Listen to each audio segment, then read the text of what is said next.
آپ سے ایک سوال کرتا ہوں، دنیا میں ایسے کتنے پیغمبر آئے ہیں کہ جو دنیا میں آئے ہیں اور ان کے ساتھ کوئی آسمانی کتاب نہیں تھی؟ بے شمار ہے نا، ہے کہ نہیں بے شمار؟ ایسے بے شمار نبی آپ بتا دیں گے، بہت سے پیغمبر ہیں مولانا جن کے ساتھ وہ آئے تھے کوئی کتاب نہیں تھی۔ اب اگلا یہی سوال کو الٹا کر رہا ہوں، ایسی کتنی کتابیں آئی ہیں آسمان سے کہ جو آئی ہیں اور ان کے ساتھ کوئی پیغمبر نہیں تھا؟ ایک کتاب نہیں بتا سکتے آپ۔ کیوں؟ اللہ نے کتاب دی ہے تعلیم کے لیے اور معلم بھی دیا ہے، اسی لیے اللہ کے نبی نے فرمایا بعثت معلما، میں ٹیچر بنا کر بھیجا گیا ہوں۔ ٹیچروں تمہیں سلام ہے، تمہارے مرتبے کو اللہ کے نبی صلی اللہ علیہ وسلم بتایا کہ میں ٹیچر بنا کر۔ من الشیطان الرجیم، بسم اللہ الرحمن الرحیم۔ وَإِذَا قِيلَ لَهُمُ اتَّبِعُوا مَا أَنزَلَ اللَّهُ قَالُوا بَلْ نَتَّبِعُ مَا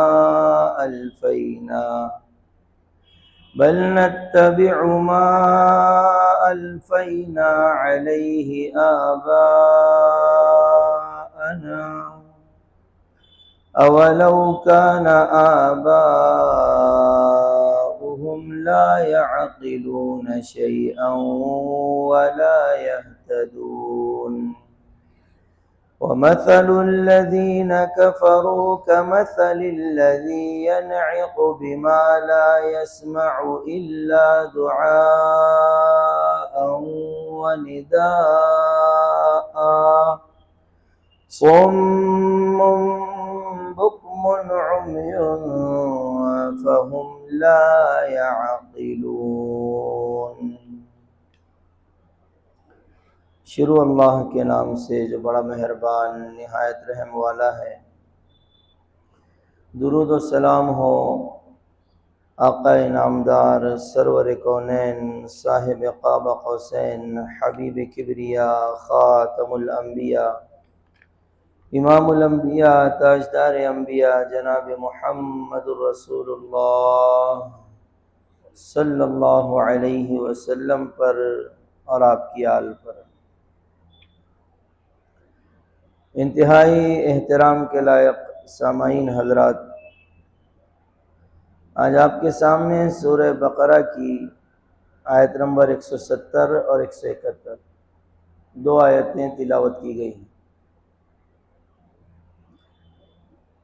اس کو سمجھنے کے لیے ہم گزشتہ جو دو آیتیں ہیں اس کو تھوڑا سا اور سمجھ لیں گے جو ہو چکی ہے، آیت نمبر 168 اور 169۔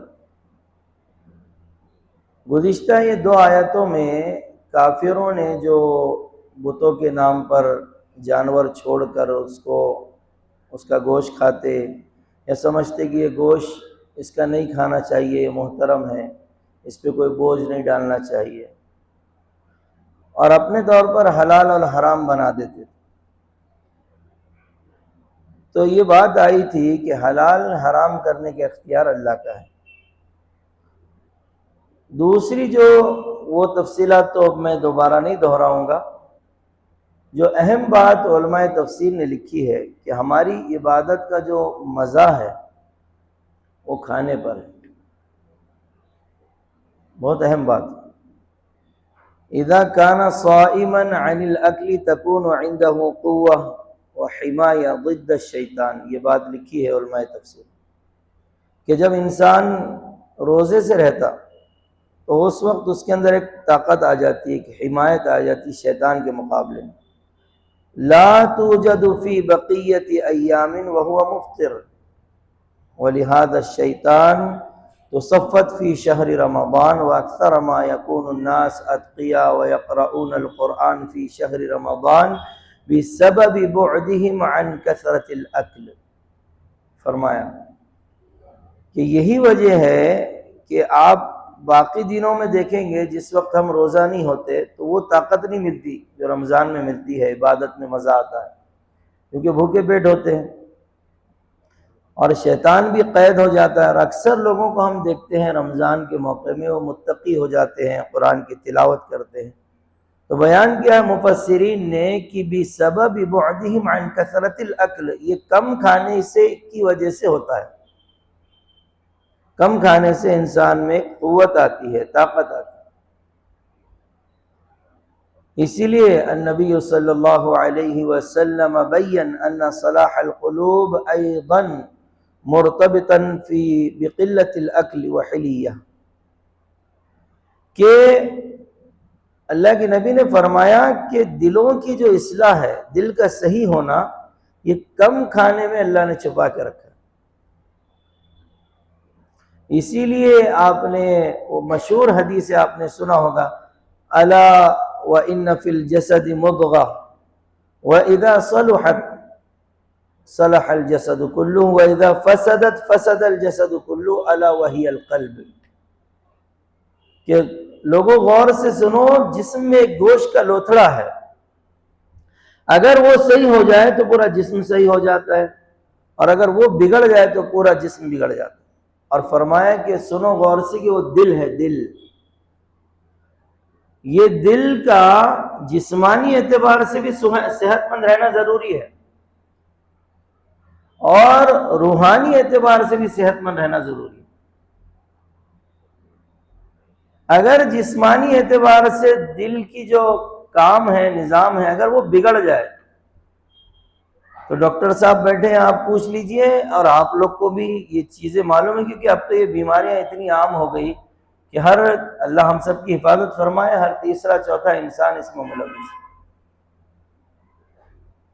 تو سارے اس کا نظام بگڑ جاتا ہے۔ روحانی چیز، روحانی اصلاح بھی دل کی بہت ضروری ہے، اور بیان کر رہے ہیں مفسرین کہ وہ کم کھانے پر ہے، کم کھانے پر۔ میں اصل میں یہ چیز مطالعہ تو نہیں کر کے آیا تھا، لیکن ابھی یاد آئی ہے، ایک ابن جوزی رحمۃ اللہ علیہ نے طب نبوی لکھی ہے۔ آج ہمارے پاس بہت سے لوگ اعتراض کرتے ہیں نا، پہلے یار ڈاکٹر لوگ بہت اچھے تھے، ایک گولی دیتے تھے ہم صحیح ہو جاتے۔ اس کتاب میں مجھے جواب ملا کہ آج اتنی گولیاں ہم کو کیوں کھانا پڑتا۔ طب نبوی میں یہ لکھا ہے کہ اس کی وجہ یہ ہے کہ جب آپ ایک قسم کا کھانا کھائیں گے، ایک ہی کوالٹی کا، تو پھر آپ کو ایک ہی گولی سے فائدہ ہو جائے گا۔ لیکن اگر آپ دو قسم کے کھانے کھاتے ہیں، حالانکہ جائز ہے، ناجائز نہیں ہے، تو پھر ایک قسم کی گولی سے آپ کو فائدہ نہیں ہوگا۔ حضرت عمر کے سامنے کسی نے پراٹھا لا کر دیا، گھی لگی ہوئی روٹی، اور اس کے ساتھ سالن بھی تھا، تو حضرت عمر نے فرمایا یہ ڈبل سالن ہو گیا ہے، کیونکہ گھی ایک سالن ہے اور سالن بھی ایک سالن۔ کیا تربیت کی تھی اللہ کے نبی صلی اللہ علیہ وسلم نے صحابہ کرام۔ تو میں عرض کر رہا تھا دل کا صحیح ہونا یہ کم کھانے پر ہے۔ فرماتے ہیں قال اہل العلم ومنهم ابن رجب رحمهم اللہ قالوا والعلاقة بین صلاح القلب وفساده بین الحلال والحرام ان الحلال يصلح القلب والحرام يفسده۔ فرماتے ہیں کہ ابن رجب رحمۃ اللہ علیہ نے فرمایا کہ دلوں کا جو اصلاح ہے وہ حلال کھانے پر ہے۔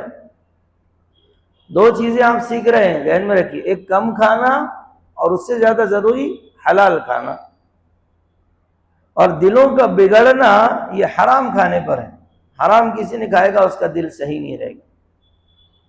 اور اتنی زبردست بات لکھی ہے، اکل الحلال یصلح القلب واکل الحرام یفسدہ، فمن وجد قسوة في قلبه وعدم تأثر بتلاوة القرآن والموعظة وجمود في عينه فليراجع مطعمه، کہ اگر کوئی بندہ اپنے دل میں سختی پاتا ہے، بہت زبردست مثال اللہ نے ذہن میں ڈالی ہے، یہ پہلے بات سن لیجیے۔ اگر کوئی انسان اس کو محسوس ہوتا ہے اس کو کہ اب میرا دل بہت سخت ہو گیا، پسیجرا نہیں، اور یہ بھی محسوس ہوتا ہے کہ قرآن سنتا ہے اس کا اثر نہیں ہوتا، آنکھوں میں آنسو نہیں آتے، کسی کی نصیحت بیان سنتا ہے اثر نہیں ہوتا، آنکھوں میں خشکی ہے، جیسے دھپکالے میں ندیاں خشک ہو جاتی ہے، ایک بھی آنسو اللہ کے ڈر سے نہیں آتا، اور تو فرمایا فَلْيُرَاجِعْ مَطْعَمَهُ، تو وہ اپنے کھانے پر غور کرے، وہ جو کھانا کھا رہا ہے حلال ہے کہ حرام۔ ایک مثال دیتا ہوں، یہ جرم ہمارے معاشرے میں عام ہے، اس لیے میں بار بار اس کو دہراتا بھی ہوں تفسیر۔ آپ نے دیکھا ہوگا بعض ظالم لوگ کسی کی پراپرٹی پر، زمین پر ناحق قبضہ کر لیتے۔ آپ کے پاس بھی بہت میرے سے زیادہ مثالیں ہوں گی، اس لیے میں کوئی مثال نہیں دے رہا، وہ سب آپ کو معلوم ہے۔ تو آپ دیکھیں وہ جب قبضہ کرتا ہے کسی کمزور کی، کسی بیوہ کی، کسی غریب یتیم کی زمین کو دبا لیتا ہے، تو اب وہ بیوہ رو رہی ہے، اس کے بچے رو رہے ہیں، وہ بچے اپنے معصوم ہاتھوں سے ہاتھ اٹھا کر دعا کر رہے ہیں،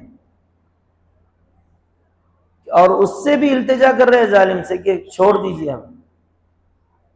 ایک جگہ کا ذکر ہے، نام نہیں بتاتا، لیکن ہے واقعہ اورنگ آباد کا۔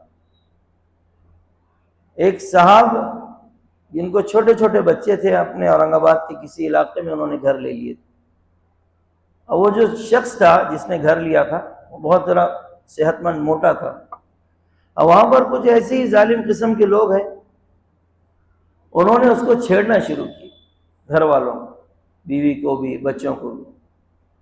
اور یاد رکھیں بچوں کے سامنے جو ان کا باپ ہوتا ہے نا، وہ یعنی بچے کی دنیا ہی باپ ہے نا، وہ تو سب سے بڑا دادا میرے ابا، چھوٹے بچے کا کیا ہے؟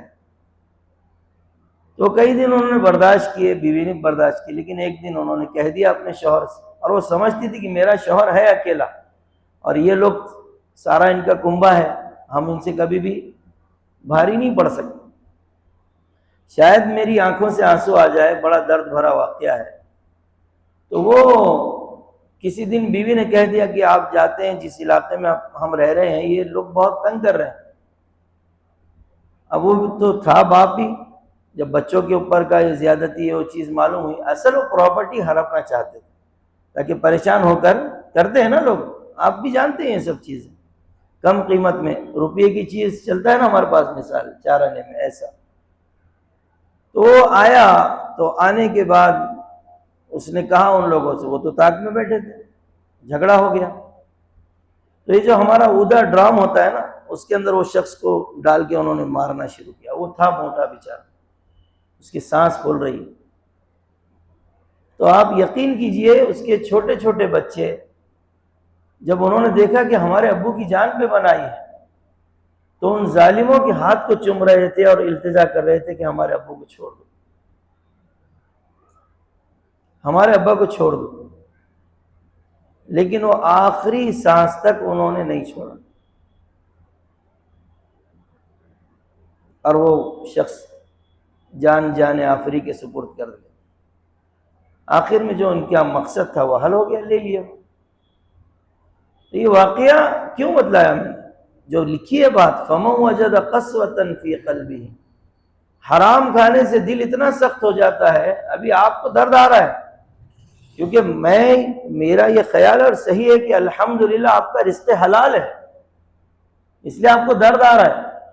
ہو سکتا ہے آپ میں سے بعض یہ بھی سوچ رہے ہوں کہ یہ کون جانور صفت انسان تھے مولانا جن کی بات آپ نے یہاں پر کر دی، ہمارا دل دکھ گیا ہے۔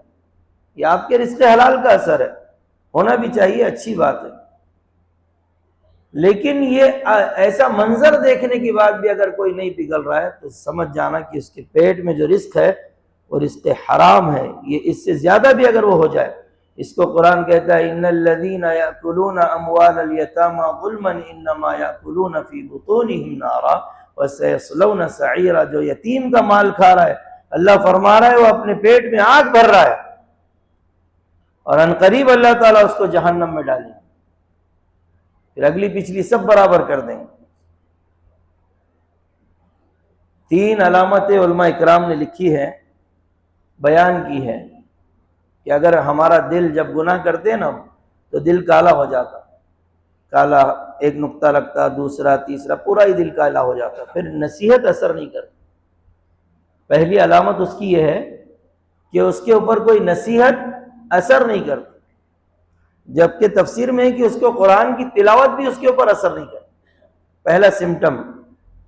دوسرا سمٹم یہ ہے کہ جو ایسے شخص کو جس کا دل کالا ہو چکا ہے، اللہ نے اس کو مہر لگا دیا ہے، اگر ایسے شخص کو آپ سمجھائیں تو اس کو غصہ آتا ہے اور سمجھانے والا دشمن لگتا. اس کا ریئل ایگزامپل اگر آپ کو دیکھنا ہے تو جو ہمارے بچے آج جو موبائل کے گیم میں لگے ہوئے ہیں، بہت سے خاندان پیرنٹس پریشان ہیں. ان بچوں سے آپ دیکھیں ماں باپ بات کرنے کو ڈر رہے ہیں، ورنہ ماں باپ کہتے ہیں کہ حافظ صاحب وہ ہاتھ کاٹ لے گا، پھانسی لے لے گا، ہمیں ڈر لگ رہا ہے، اس کو ڈسٹرب نہیں کر سکتے ہم. عشاء سے فجر ہو جائے، فجر کے بعد بھی اور کنٹینیو لگا ہوا ہے.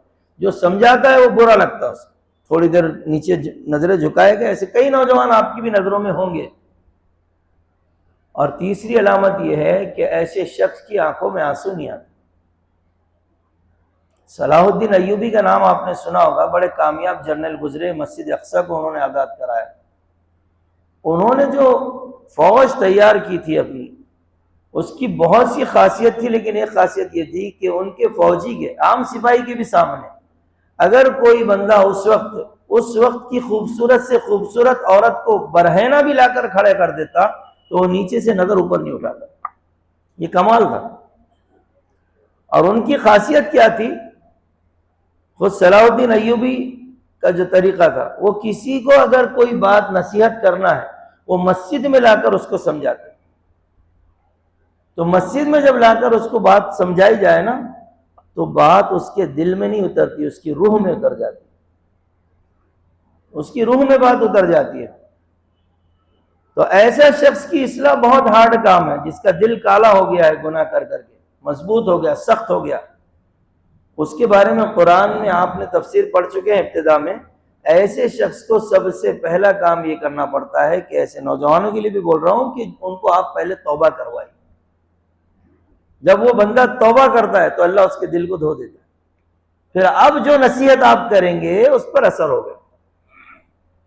بصورت دیگر ہدایت اللہ کے ہاتھ میں ہے، ورنہ طریقہ اس کا یہ ہے کہ آپ اس کو پہلے توبہ کروائی، اور اس کو بڑی کمال سے لانا پڑتا. ورنہ آپ بولیں گے آرے بھائی توبہ کر، انہوں نے کیوں میرے کو گنہگار سمجھ رہے. ایک لطیفہ سنا دیتا ہوں چھوٹا تھا. ایک ایسے ہی نوجوان تھا، اس کے بعد جماعت والے چلے گئے، کہا کہ بھائی جماعت میں چلو. تو اب اس نے ادروائز لے لیا تو چھٹے ہی کہا میں کیا دارو پی رہا کیا؟ بھائی کیا کہا اس نے؟ میں دارو پی رہا ہوں، میری تشکیل کر رہے. تو یہ بڑا آپ کو خیال رکھنا ہے، بڑی اس میں حکمت سے، موعظت سے، نصیحت سے کہ بھائی آپ پہلے توبہ کرو. اللہ کو توبہ کرنے والے بہت پسند. پھر اب اس کا دل دھل گیا ہے، پھر اب اس کی اصلاح کی جو بات کی جائے گی اس کی اصلاح ہوگی. لیکن میں نے 5-6 سیکنڈ میں جملہ بول دیا، وہ توبہ کے لیے آپ کو کہیں چپلے گھسنا پڑے گی. یہ اتنا آسان کام نہیں ہے. اس کے بعد ہی اللہ تبارک و تعالیٰ اس کو ہدایت دیتے ہیں. پھر اگلی بات فرمایا کہ یہ حرام اتنا خطرناک چیز ہے کہ کوئی بندہ، حدیث میں آتا ہے نا کہ سفر پر ہے، 4 علامتیں دعا قبول ہونے کی ہے.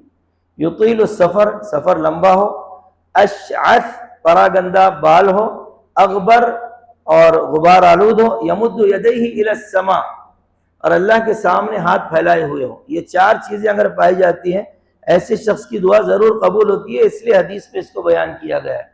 لیکن فرماتے ہیں حدیث میں اللہ کے نبی صلی اللہ علیہ وسلم فیقول یا ربی یا ربی، اب وہ کہہ رہا ہے ہاتھ پھیلا کر اے میرے رب، اے میرے رب. لیکن آگے اللہ کے نبی فرماتے ہیں وَمَطْعَمَهُ حَرَامٌ وَمَشْرَبَهُ حَرَامٌ وَمَلْبَسَهُ حَرَامٌ وَغُذِّيَ بِالْحَرَامِ فَأَنَّىٰ يُسْتَجَابُ لِذَٰلِكَ. اس کا کھانا حرام، پینا حرام، پہننا حرام، اس کی پرورش ماں باپ نے حرام سے کی ہے، اللہ اس کی دعا کیسے قبول کریں گے؟ نہیں قبول کرتے. تو رزق حرام کا ایک بڑا نقصان یہ ہوتا ہے کہ اس کی دعا قبول نہیں ہوتی. دوسری بات جو اس میں فرمائی گئی تھی کہ شیطان تمہارا دشمن ہے. دشمن کتنے قسم کے ہوتے ہیں بتائیے؟ ہے ذہن میں کسی کے؟ بہت قسم کے بوڑھے بھائی، ہمارے امجد بھائی.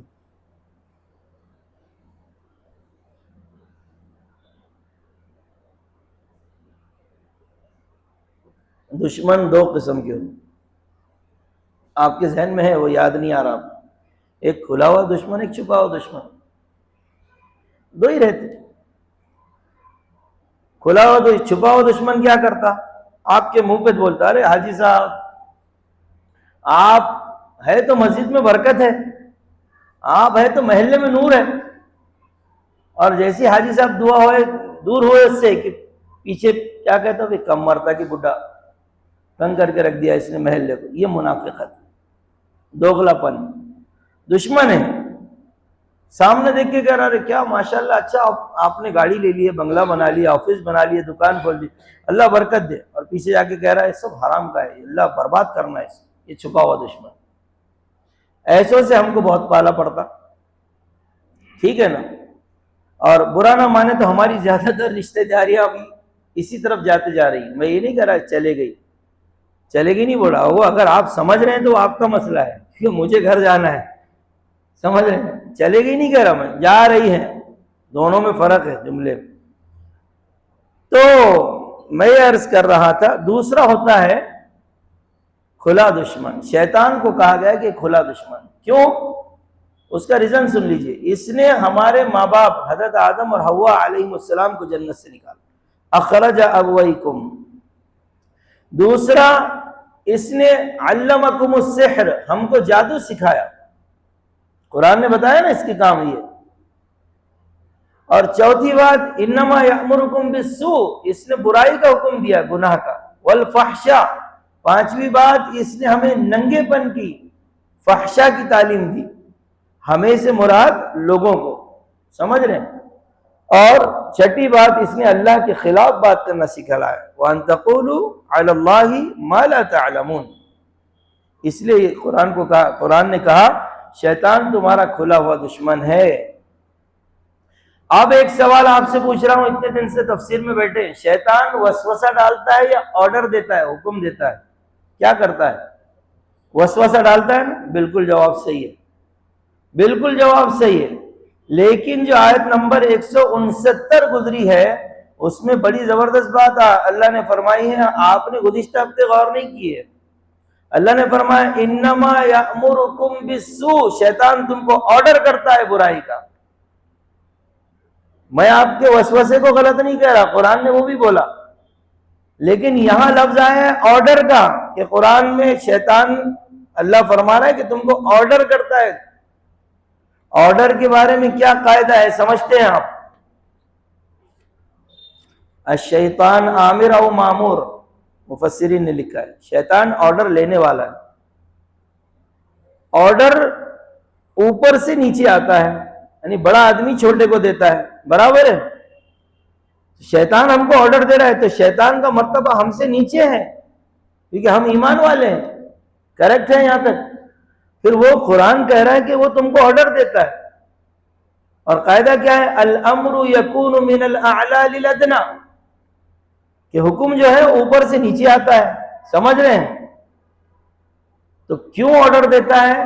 جواب دیا گیا ہے ولا یأمر الشیطان الا من حبط، جو گناہ کر کر کے اتنا گر جاتا ہے، اتنا گر جاتا ہے کہ وہ پھر شیطان کا چیلا جب بن جاتا ہے تو پھر شیطان اس کو وسوسہ نہیں ڈالتا، آرڈر دیتا، کٹ پتلی بنا دیتا۔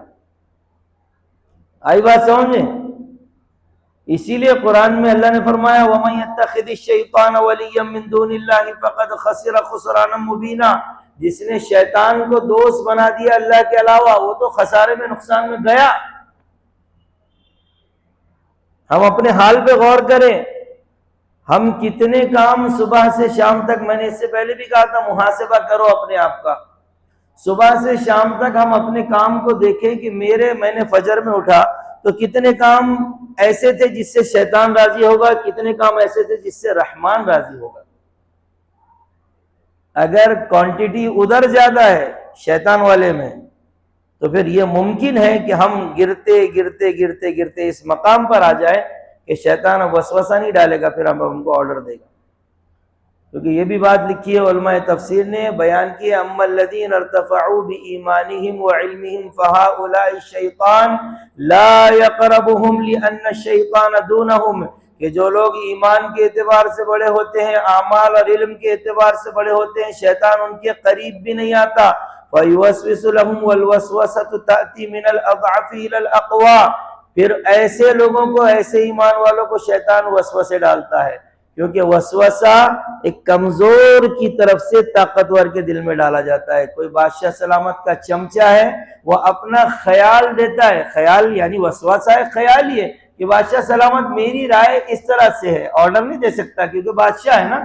تو شیطان پھر دیکھ لیتا کہ یہ طاقتور ایمان والا ہے تو اس کو وسوسہ ڈالتا ہے کہ میرا خیال ہے تم یہ نماز مت پڑھو، تم ایمانداری سے کام مت کرو، اس طرح سے.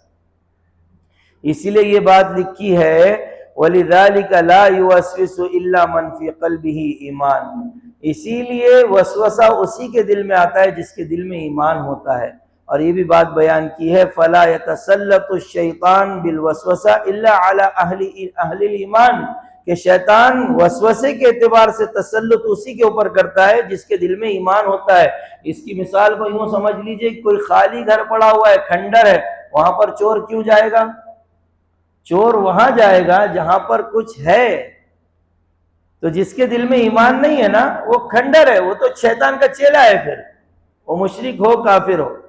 لیکن شیطان کا ٹارگٹ ہوں گے اہل ایمان، کہ ان کے دل میں ایمان ہے، وہ اس کو چرانا ہے، وہ اس کو ختم کرنا ہے. تو اسی لیے فرمایا کہ شیطان تمہیں حکم دیتا ہے. سمجھ میں آئی بات؟ اب آج جو آیتیں پڑھی گئی یہ بڑی زبردست آیتیں ہیں. اس میں فرمایا اللہ تبارک و تعالیٰ نے کہ وَإِذَا قِيلَ، جب ان سے کہا جاتا ہے لَهُمُ اتَّبِعُوا مَا أَنزَلَ اللَّهُ، کہ تم اتباع کرو، فالو کرو، مانو اس کتاب کو، اس احکام کو، ان آرڈرز کو جو اللہ نے آسمان سے نازل کیے ہیں حضرت محمد صلی اللہ علیہ وسلم کے قلب اطہر پر. میں نے تشریح بھی کر دی ترجمے کے ساتھ.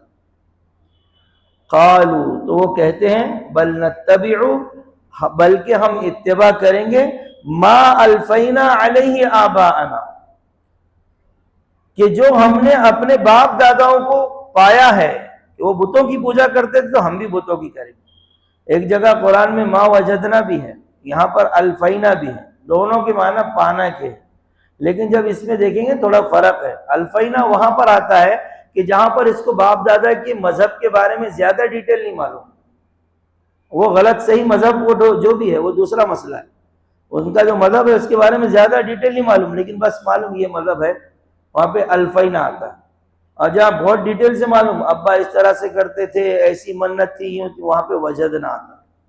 دونوں باتیں قرآن نے بتلائی. الفینا یہاں پر فرمایا کہ ہم نے اپنے باپ دادا کو بتوں کی پوجا کرتے ہوئے دیکھا ہے. اصل میں آیت کا پس منظر یہ ہے کہ ہمارے پیارے نبی حضرت محمد صلی اللہ علیہ وسلم کافروں کو دعوت دے رہے ہیں، کہہ رہے کہ بھئی اللہ کی کلام کو مانو، میری بات کو مانو. وہ کہہ رہے ہیں ہم آپ کو نہیں مانیں گے، ہمارے باپ دادا اتنے دن سے جو پوجا کرتے آ رہے تھے، بتوں کو مان رہے ہیں، لات ہے، منات ہے، عزا ہے، حبل ہے، جو کچھ بھی ہمارے یغوث، یعوث، نصر ہے، یہ جتنے بت ہے، اتنے بتوں کو یہ مانتے آ رہے ہیں. محمد صلی اللہ علیہ وسلم ہم بھی انہی کو مانیں گے.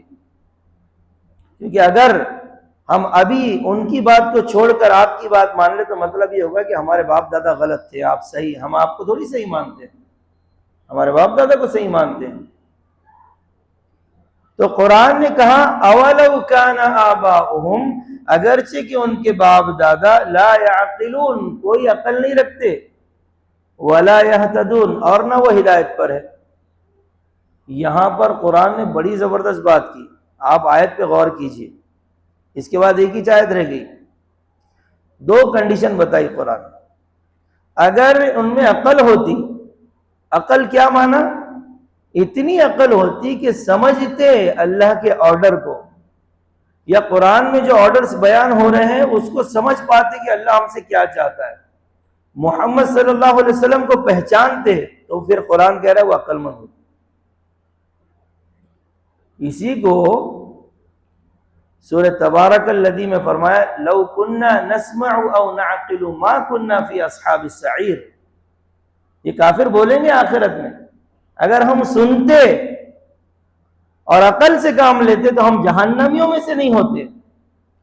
آپ دیکھیں جو انسان بھٹکتا ہے نا، اس کی ایک کوالٹی قرآن یہ بھی بتلاتا ہے کہ اس میں سننے کی عادت نہیں ہوتی.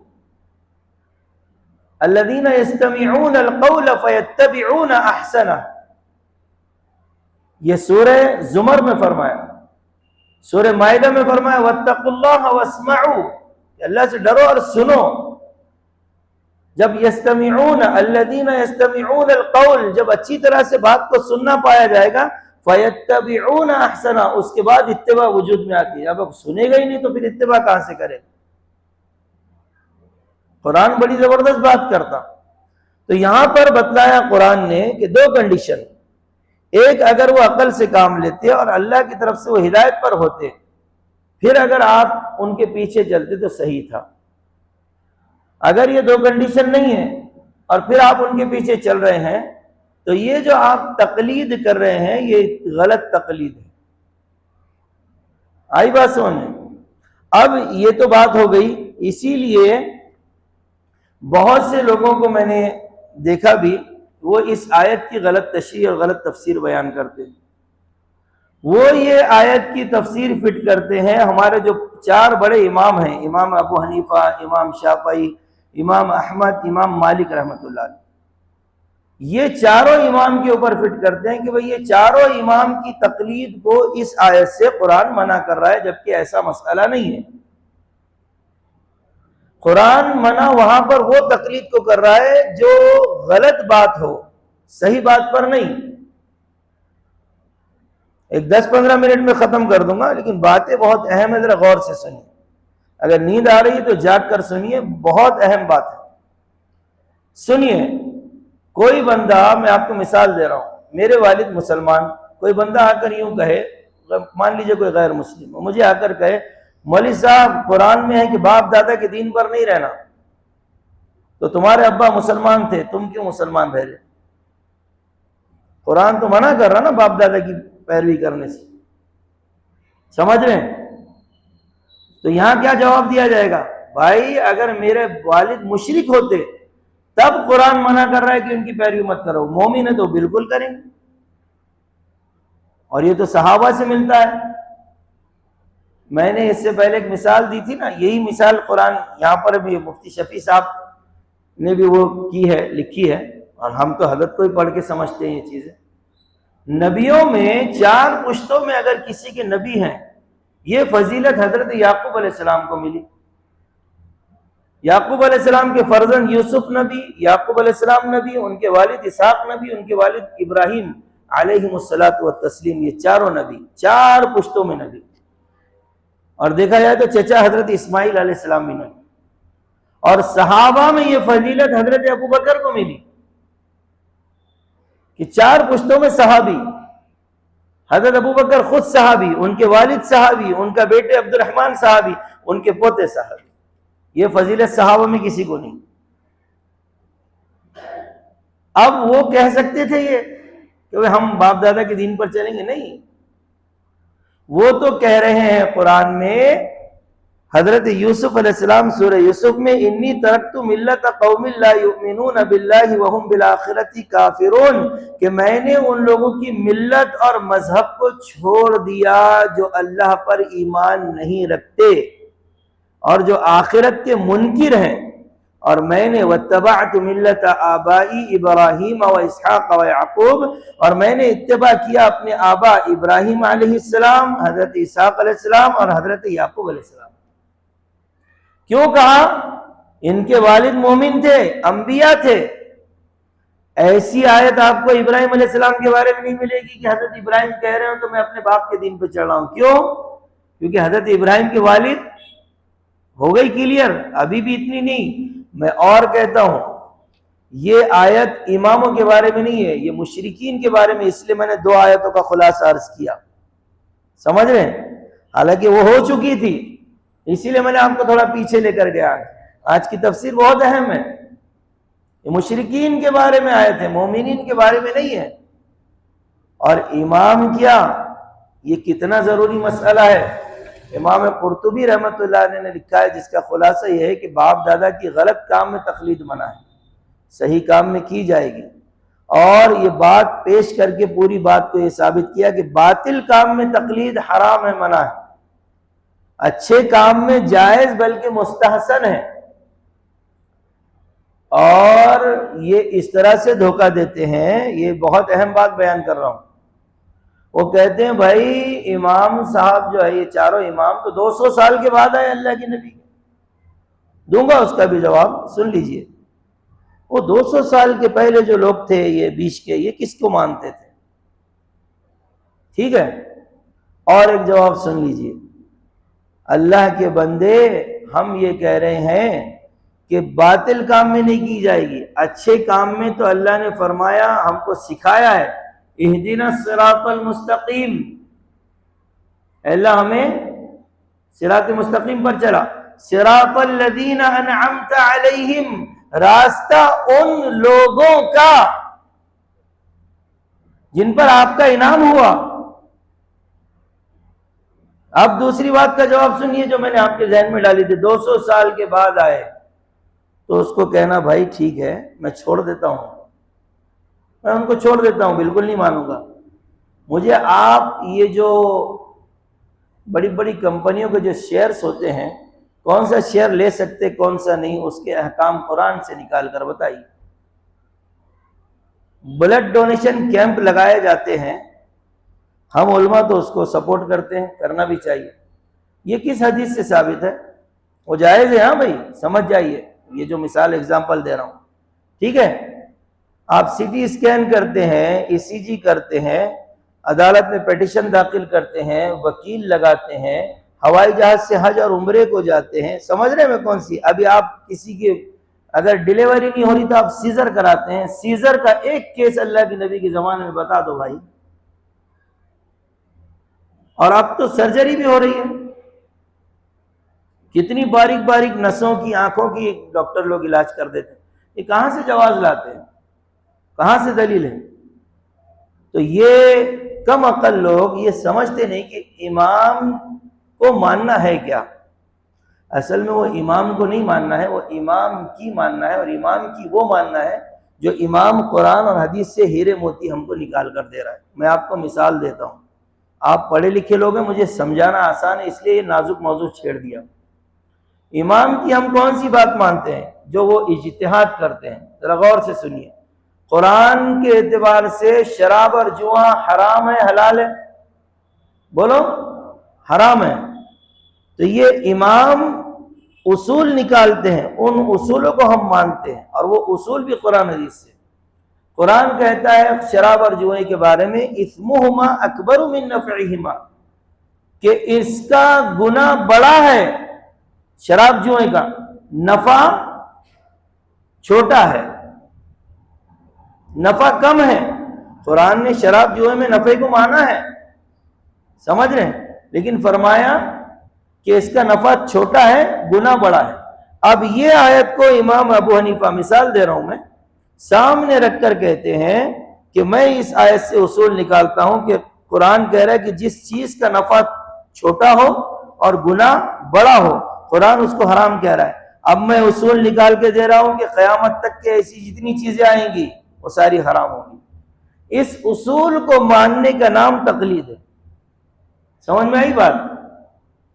اب کوئی یہ کہے بھائی میں نہیں مانتا، تو اس کو بولو ٹھیک ہے میں بھی نہیں مانتا.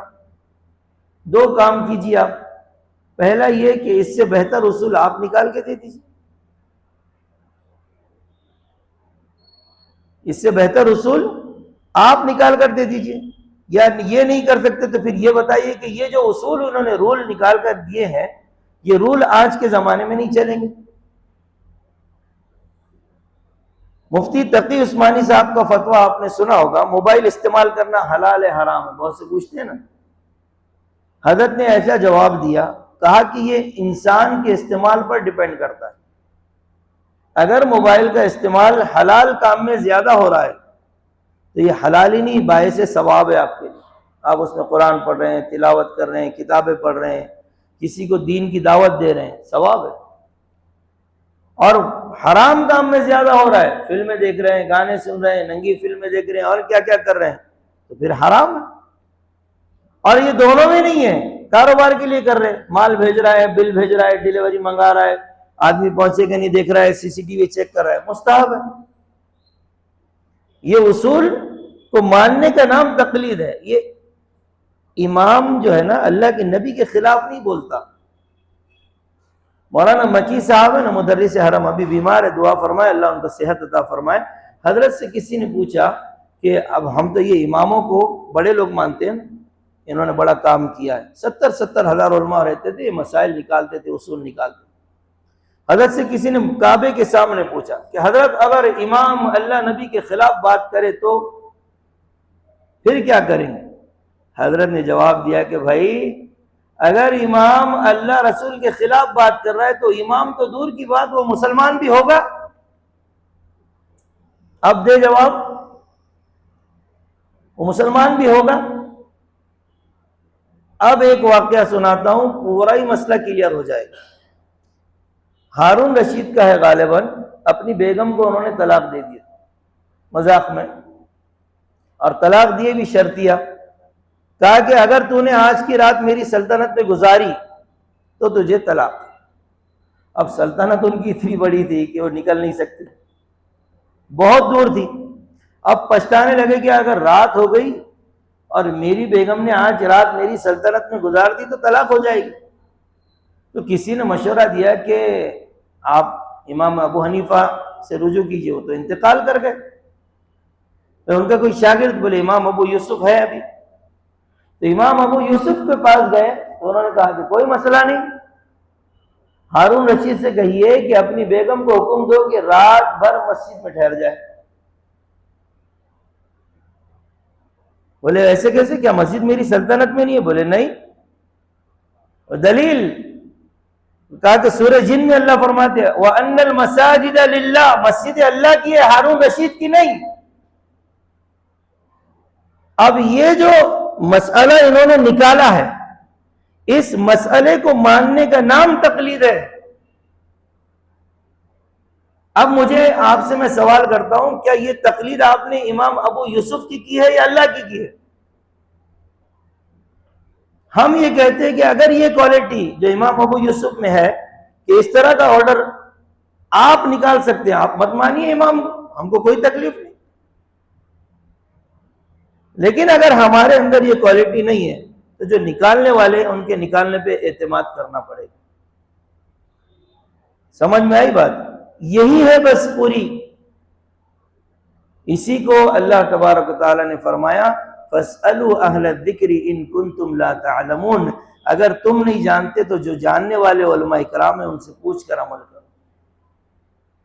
ایک بڑا نازک نقطہ بیان کر رہا ہوں جو شاید ہمارے بڑوں کی دعا ہے کہ اللہ نے سمجھایا ہے مجھے. وہ ایسے لوگ جو ہوتے ہیں نا، ایک چیز ہے کہ بھائی آپ کسی امام کی تقلید نہ کریں، ٹھیک ہے، لیکن آپ دیکھیں گے ایسے لوگ علماء کی بے ادبی اور بے حرمتی کرتے ہیں.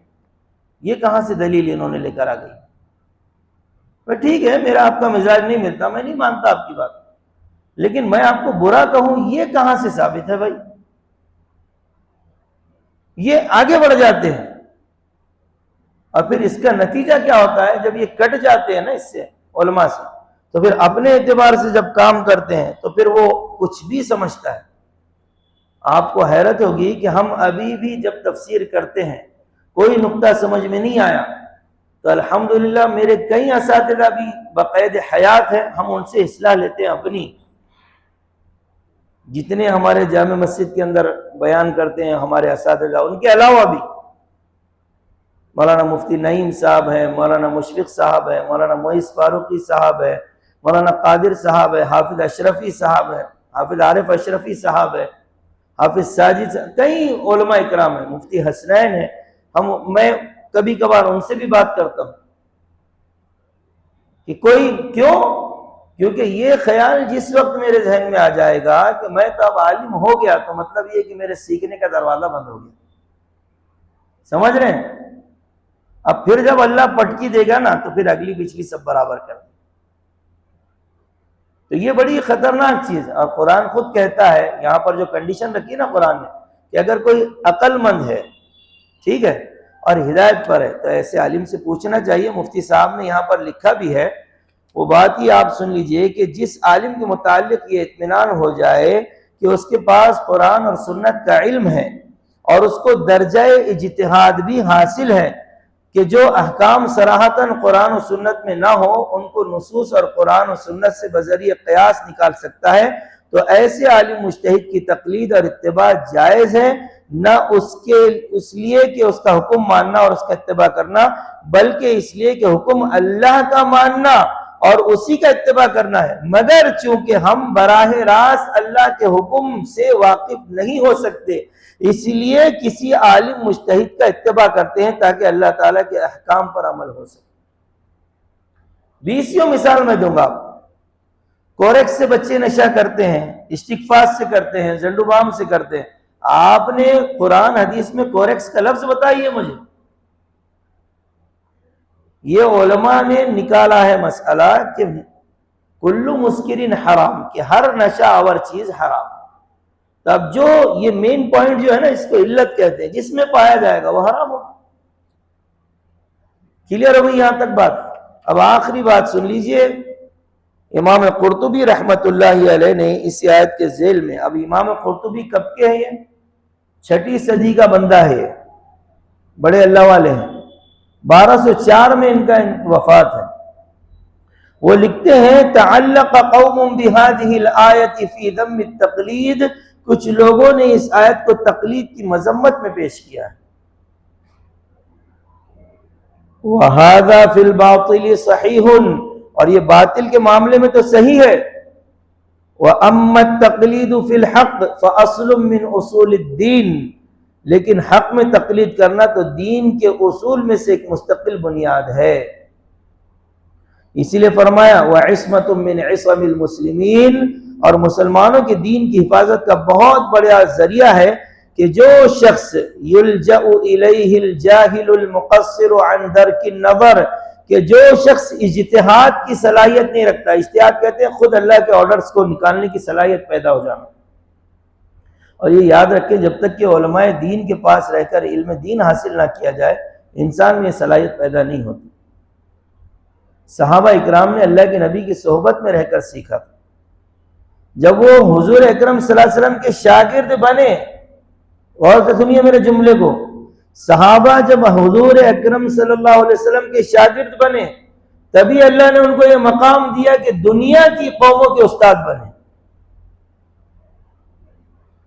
آج جو سوچ ہوتی ہے نا کہ ہم کسی کے سامنے شاگرد نہیں بنیں گے لیکن استاد ہم بن جائیں،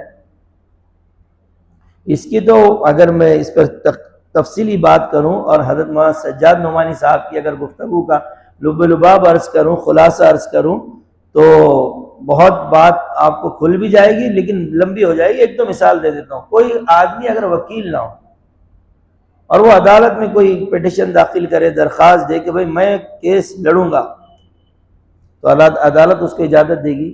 کہیں گے نہیں، آپ تو ابھی اس کے اہل ہی نہیں۔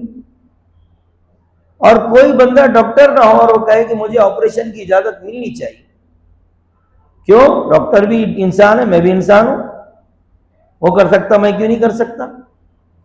کوئی ٹیچر نہیں ہے اور کہہ رہا ہے نہیں میں پڑھاؤں گا بچوں، وہ بھی انسان ہے، میں بھی انسان ہوں۔ کوئی پائلٹ نہیں ہے اور کہے کہ میں پلین اڑاؤں گا، وہ بھی انسان ہے۔ لیکن دین کے معاملے میں ہمارا معاملہ یہ ہے کہ عالم بھی انسان ہے، ہم بھی انسان ہیں، ہم سمجھ لیں گے۔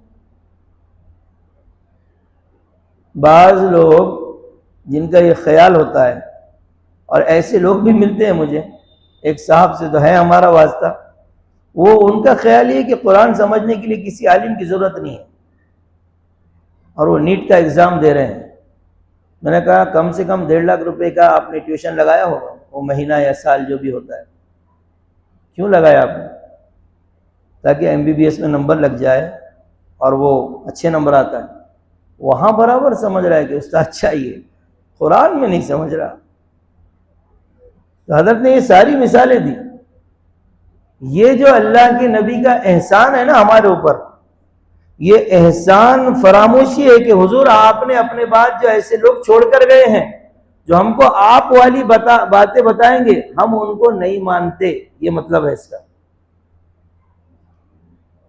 یہ کسی عالم کا جملہ ہے، العلماء ورثۃ الانبیاء، یہ حدیث ہے، حدیث ہے کہ میرے بعد علماء انبیاء کے وارث ہیں۔ اور عجیب جملہ ہے، آپ نے نقطہ شاید سمجھا ہوگا نہیں، یہ نہیں فرمایا کہ علماء نبی کے وارث ہیں، نہیں، انبیاء کے وارث ہیں، گہری بات ہے۔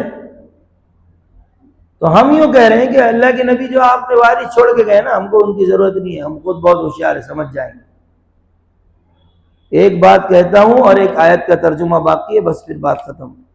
آپ سے ایک سوال کرتا ہوں، دنیا میں ایسے کتنے پیغمبر آئے ہیں کہ جو دنیا میں آئے ہیں اور ان کے ساتھ کوئی آسمانی کتاب نہیں تھی؟ بے شمار ہے نا، ہے کہ نہیں بے شمار؟ ایسے بے شمار نبی آپ بتا دیں گے، بہت سے پیغمبر ہیں مولانا جن کے ساتھ وہ آئے تھے، کوئی کتاب نہیں تھی۔ اب اگلا یہی سوال کو الٹا کر رہا ہوں، ایسی کتنی کتابیں آئی ہیں آسمان سے کہ جو آئی ہیں اور ان کے ساتھ کوئی پیغمبر نہیں تھا؟ ایک کتاب نہیں بتا سکتے آپ۔ کیوں؟ اللہ نے کتاب دی ہے تعلیم کے لیے اور معلم بھی دیا ہے، اسی لیے اللہ کے نبی نے فرمایا بعثت معلما، میں ٹیچر بنا کر بھیجا گیا ہوں۔ ٹیچروں تمہیں سلام ہے، تمہارے مرتبے کو اللہ کے نبی صلی اللہ علیہ وسلم بتایا کہ میں ٹیچر بنا کر بھیجا گیا ہوں۔ یہ کام تھا اللہ کے نبی کا، لوگوں کو بتلانا، لوگوں کو سکھانا۔ کیوں آئے ہیں انبیاء کتابوں کے ساتھ؟ تاکہ وہ کتاب میں کیا ہے بتلائیں لوگوں کو۔ یہ کہہ رہے نہیں مجھے ضرورت نہیں، میں خود سمجھ لوں گا۔ اور آج دیکھیں اس طرح کی باتیں وجود میں آنے کی وجہ سے ایسے کئی لوگ گمراہ ہوئے پڑے ہیں۔ کئی مرتبہ یہ بات بتا چکا ہوں۔ اب آخری آیت سن لیجئے، ترجمہ، بات ختم۔ اللہ فرماتے ہیں وَمَثَلُ الَّذِينَ كَفَرُوا، یہ جتنی بات چل رہی تھی، اب اللہ فرما رہے یہ مثال ہے ان لوگوں کی جو کافر ہیں، مومنین کی بات نہیں چل رہی تھی۔ كَمَثَلِ الَّذِي، اور یہ کافروں کی مثال اس چرواہے کی طرح ہے، بکریاں چرانے والا، يَنْعِقُ بِمَا لَا يَسْمَعُ إِلَّا دُعَاءً وَنِدَاءً، کہ جو اپنے جانوروں کو پکارتا ہے تو وہ جانور اس کی پکار کو، اس کے چیخنے کو سنتے نہیں، سمجھتے نہیں۔ یہاں اللہ نے نبی کی مثال چرواہے کی طرح دی ہے، اور جو کافر ہیں، جو نبی کی بات کو نہیں مانتے، ان کو جانوروں کی طرح مثال دی ہے۔ اس لیے فرمایا صم بکم عمی فہم لا یعقلون، کہ وہ بہرے ہیں، کافر گونگے ہیں، اندھے ہیں، سو وہ کچھ نہیں سمجھتے، کچھ نہیں عقل رکھتے۔ ایک سوال کر رہا ہوں آپ، 2 منٹ میں تفسیر ختم۔ قرآن کہہ رہا ہے کافر بہرے ہیں، گونگے ہیں، اندھے ہیں۔ کیا آپ میں سے کسی نے پڑھا ہے کہ ابو جہل گونگا تھا، بہرا تھا، اندھا تھا؟ ابو لہب گونگا تھا، بہرا تھا، اندھا تھا؟ عتبہ بن ربیعہ گونگا تھا، بہرا تھا، اندھا تھا؟ وہ تو سب سنتے دیکھتے تھے، اللہ کے نبی کے مقابلے میں جنگیں لڑی ہیں۔ تو جو بندہ علماء کے بغیر قرآن سمجھے گا نا، وہ کہے گا ارے یار یہی آیت غلط ہے، اللہ بھی نعوذ باللہ غلط بات کرتے ہیں۔ کیونکہ قرآن کہہ رہا کافر گونگے بہرے ہیں، اور سیرت میں مجھے ملا یہ گونگے بہرے نہیں تھے، تو پھر کیا مطلب ہوا یہ آیت کا؟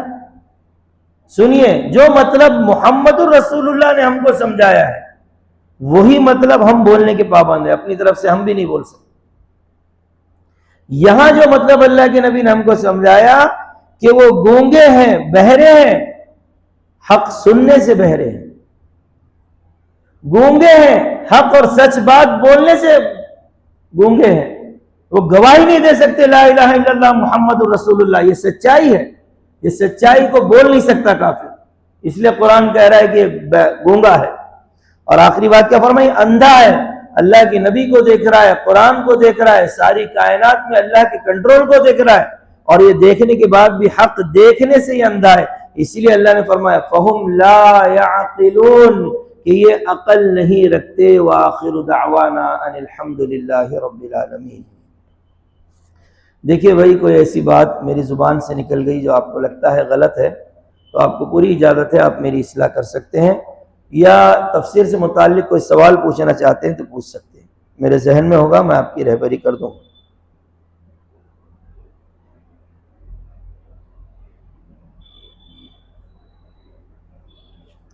سنتیں ہماری چل رہی تھی،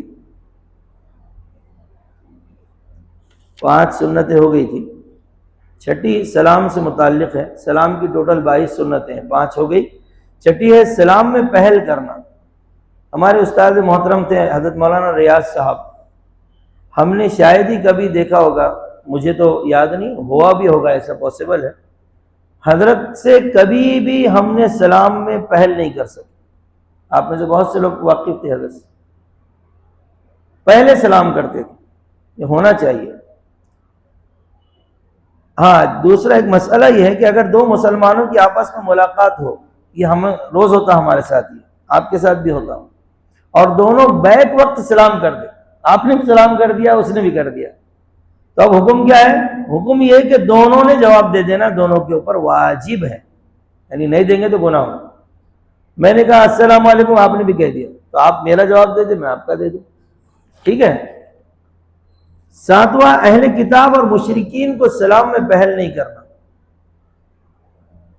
آٹھواں، غیر مسلموں کے سلام کے جواب میں صرف وعلیکم اتنا، السلام بھی نہیں، وعلیکم۔ نواں، گفتگو شروع کرنے سے پہلے سلام کرنا۔ یہ ہم میں کوتاہی ہوتی ہے، ہم لوگ بیان کرتے ہیں، تفسیر کرتے ہیں تو پہلے ہم سلام نہیں کرتے، بھول جاتے، کرنا چاہیے۔ آپ لوگ بھی گھر میں داخل ہوں، نکلیں، اس وقت سلام کر کے جانا چاہیے۔ آپ صلی اللہ علیہ وسلم جدا ہوتے تو سلام کرتے تھے۔ 10واں، سلام کا جواب نہ ملے تو 3 مرتبہ سلام کرنا، دیا نہیں دیا نہیں دیا، آپ کو ثواب مل گیا، لیکن اس میں حسن ظن یہ بھی کر لینا چاہیے کہ ہو سکتا ہے بھائی نے ہمارے آہستہ جواب دیا ہو، ٹھیک ہے۔ دعا کر لوں بھائی، آپ تمام کے لیے چائے کا نظم ہے، چائے پی کر جائیے۔ سبحان اللہ و بحمدہ، سبحانک اللہ